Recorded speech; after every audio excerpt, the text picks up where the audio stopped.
کائنات کی وسعتوں اور آخری حدود تک پہنچنے کی جستجو میں مصروف انسان آج تک نظام کائنات کے بارے میں طرح طرح کے مفروضے اور نظریے قائم کرتا اور پھر وقت کے ساتھ انہیں تبدیل کرتا آیا ہے۔ کائنات ایک ہی ہے یا بہت سی جہاں آباد ہیں، یہ سائنسدانوں اور فلسفیوں کے لیے ہمیشہ سے ایک بڑا سوال بنا رہا ہے۔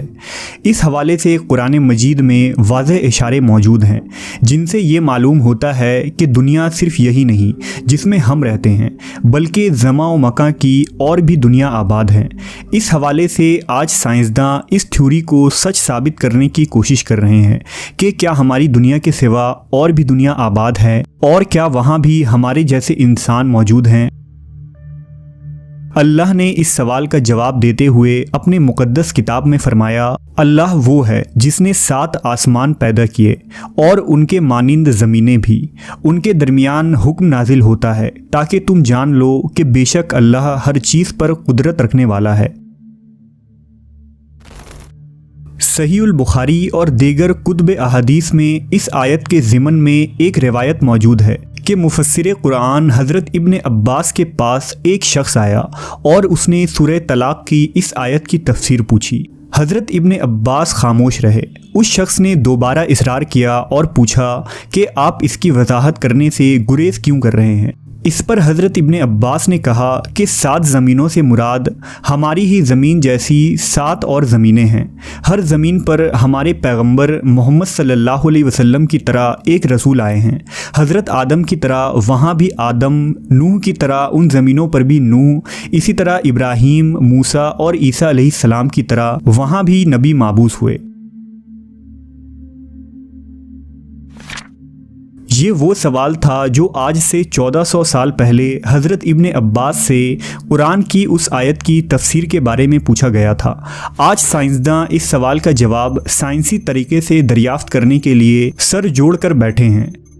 ڈاکٹر موریس بوکائے کی کتاب اسلام، بائبل اور سائنس میں انہوں نے لکھا ہے کہ ان کی تحقیق کے مطابق قرآن مجید میں 7 کا عدد کثرت سے استعمال کیا گیا ہے، جیسا کہ یونانی اور رومی بھی 7 کے عدد کو اپنے روحانی اور مذہبی علوم میں کثرت سے ذکر کیا کرتے تھے۔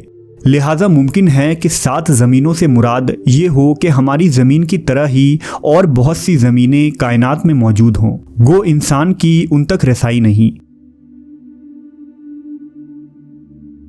آج سائنس کے مطابق بے شمار دوسرے سیارے اور سورج کی طرح بے شمار ستارے اس کائنات میں بکھری پڑی ہیں، اور ہمارا نظام شمسی اس پوری کائنات کا صرف ایک چھوٹا سا ٹکڑا بھی نہیں ہے۔ دراصل ساحل سمندر میں ریت کے ذرات کم ہیں، مگر کائنات میں پلانٹس، سیارے اور سورج وغیرہ اس سے کئی زیادہ ہیں۔ لیکن قرآن مجید کی اس آیت کی بات کریں تو علماء کے درمیان مختلف نظریات اور آراء پائی جاتی ہیں۔ کچھ علماء کا خیال ہے کہ اس سے مراد 7 مختلف زمین اور آسمان ہیں، جبکہ کچھ کی رائے یہ ہے کہ 7 کائنات ایک دوسرے کی ہم شکل ہیں، یعنی اگر زید نامی ایک آدمی اس زمین پر موجود ہے تو وہ مزید 6 زمینوں پر بھی موجود ہوگا۔ صوفیہ کرام کے یہاں بھی 7 زمینوں اور آسمانوں اور 7 آدم و حوا کا تصور ملتا ہے۔ لہذا مشہور صوفی بزرگ شیخ ابن عربی کے متعلق ایک مشہور واقعہ نقل ہوا ہے۔ شیخ ابن عربی فرماتے ہیں کہ میں نے ایک مرتبہ ایک ایسی قوم کے ساتھ بیت اللہ کا طواف کیا کہ جن کو میں نہیں جانتا تھا۔ ان میں سے ایک نے مجھ سے کہا کہ کیا تم مجھے جانتے ہو؟ میں نے کہا کہ نہیں۔ اس نے کہا کہ میں تمہارے سب سے اولین آباء و اجداد میں سے ہوں۔ میں نے پوچھا تمہیں مرے ہوئے کتنا عرصہ گزر چکا ہے؟ اس نے کہا 40,000 سال سے کچھ زیادہ۔ میں نے کہا آدم علیہ السلام کو تو اتنا زمانہ نہیں گزرا۔ اس نے کہا تم کون سی آدم کی بات کر رہے ہو؟ کیا تم اس آدم کے متعلق کہہ رہے ہو جو تم سے قریب ہیں یا کسی اور آدم کے متعلق؟ لہٰذا شیخ ابن عربی فرماتے ہیں کہ میں نے جب اس کی یہ بات سنی تو مجھے وہ حدیث یاد آ گئی کہ اس کائنات میں 7 زمین، 7 آسمان اور ہر زمین پر آدم و حوا بھیجے گئے۔